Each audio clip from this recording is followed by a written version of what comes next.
¿Cómo andan? Muy buenos días.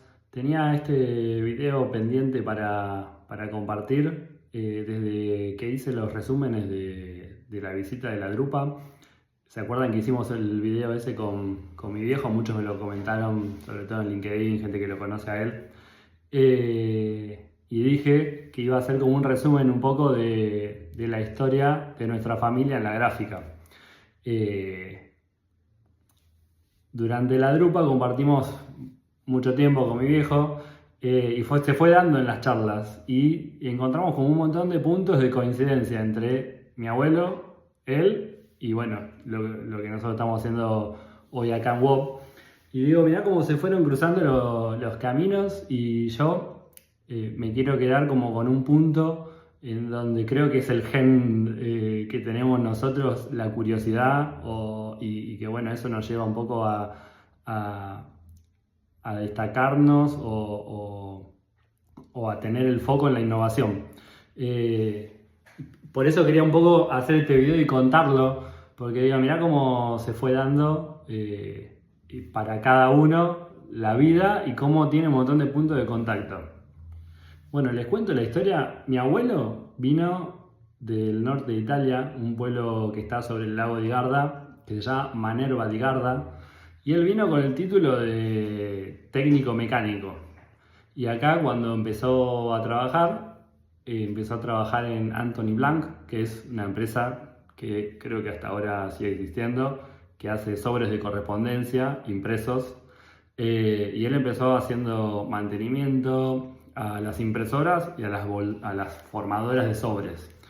Eh, las máquinas que usaban en Anthony Blanc tengo un machete acá porque no me acuerdo los nombres, Wolbeck Weber, que después lo termina contratando a mi abuelo como técnico de Wolbeck Weber.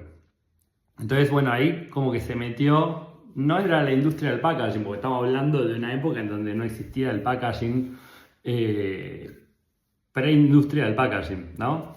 Pero sí ya había algunos procesos de impresión y algunos procesos de armados de bolsas o sobres, sobre todo papel era lo único que había en ese momento. Él vivía en Remedios de Escalada, en zona sur del Gran Buenos Aires, y en su misma casa diseñó una impresora. No, perdón. Primero hizo una máquina para hacer los moños de los regalos. Era una máquina que formaba el moño y lo imprimía de distintos colores. Ese fue como su primer emprendimiento mientras todavía trabajaba para Wolbeck Weber. Después desarrolla una máquina de hueco grabado de un color para poder imprimir el papel de regalo a un color. Entonces vendía los moños y el papel de regalo. Finalmente deja de trabajar con Wolbeck Weber y empieza a armar como un taller en su misma casa, acá en Remedios de Escalada, en donde fue incorporando distintas máquinas para desarrollar este tipo de productos que eran papeles para embalar regalos y los moños. En ese tiempo, fíjense, por eso hablaba de la innovación y de ir viendo procesos y decir, che, yo esto lo puedo hacer, porque hoy sería difícil alguien imaginarse decir, che, yo me voy a hacer mi propia máquina grabada, ¿no? Visionario el abuelo. El tema es que después él vio que en Italia se usaba polietileno para extrudar como un tubo para envasar pastas secas y compró la primer extrusora que se usó en packaging en Argentina, la compró mi abuelo. Una máquina chica era, porque era para hacer un tubo para los fideos, para las pastas, pero fue la primera de Argentina y estamos hablando cuando no se usaban los plásticos para envasar nada. O sea, pónganse un poco en situación. No sé, yo tengo 42 años. Cuando yo era chico iba a un almacén que estaba a la vuelta de lo de mis abuelos y el azúcar la ponían en un papel, como si fuera hoy el papel de fiambre, algo así, con una cuchara, se pesaba y te hacían como si fuera una forma como de caramelo a mano y así se vendía la mayoría de las cosas, ¿no? Antes de eso, yo llegué a ver el azúcar, la polenta, granos a granel, ¿no? Que se compraban las bolsas y el almacenero te lo pesaba y te lo vendía de esa manera. Y la harina también. Bueno, después la industria se revolucionó a través del packaging y el packaging permitió que se puedan vender en los supermercados, porque si no tendrías que tener gente empaquetando en papel de esta manera, que de hecho las tiendas y grandes almacenes tenían más o menos este tipo de procesos. Entonces él incorpora esa máquina, pero entre que la incorpora y la va a poner a punto, murió mi abuelo. En esa época, porque yo estaba contando que él hizo una máquina de hueco grabado para imprimir papel de regalo.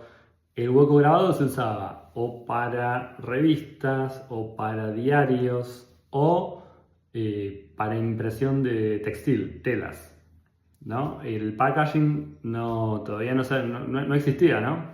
Entonces, el que le grababa los cilindros a mi abuelo era Gravatex, que es una empresa que después ya desapareció cuando se reconfiguró, digamos, el orden de las cosas en el mundo textil. Y bueno, después el proveedor que vino a reemplazar a Gravatex terminó siendo Bosicio. Ahí ya tenemos el primer contacto conmigo, que yo trabajé en Bosicio. Miren cómo son los mundos. La empresa también, para papel de regalo, compró una impresora Flexo, que no era con fotopolímero, sino era con goma, ¿no? De 4 colores, a cuadro.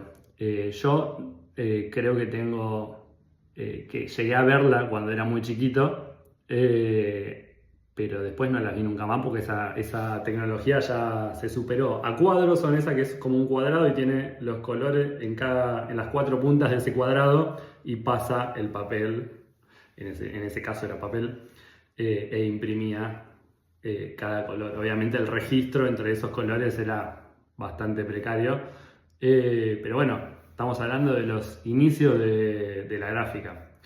Cuando mi abuelo fallece, se hace cargo mi abuela de la planta y bueno, mi papá empieza ahí su camino con el packaging, entrando a trabajar en la empresa familiar. Bueno, luego de la muerte de mi abuelo, acuérdense que justo habían comprado esa máquina para hacer la extrusora en polietileno en tubo para pastas. Mi abuelo no la ve en funcionamiento, pero en ese tiempo se estaba buscando como una alternativa porque ya el negocio del papel para regalo estaba un poco saturado, y estaban viendo la posibilidad de algo que estaba funcionando en Italia, que era el envasado de las pastas de esta manera, y bueno, por eso se compró esta máquina. La máquina italiana, marca Bandera, que extrudaba el polietileno en forma de tubo, pero el primer negocio no fueron pastas, sino especias. Y se hizo tan popular el producto, esos sobres preformados para el envasado de especias, que prácticamente como copó el mercado porque no había una solución como esa. Antes, repito, se hacía con sobrecitos de papel. Y bueno, al tiempo fue incorporando pastas, pero dentro de ese mismo proyecto fue creciendo el negocio, y los envases se hacían en celofán. El celofán no es un derivado del plástico. Entonces, estoy hablando pre-industria plástica para el packaging, ¿no? Se incorporó una impresora Carraro, es una impresora italiana de 5 colores, flexográfica, para la impresión del celofán. Y dentro de esa incorporación se empezó a hacer envases para galletitas, envases que las galletitas venían en lata. Las primeras que pudieron envasarse eran las que tenían una forma definida. Por ejemplo, no sé, la variedad hoy mismo es un flow pack.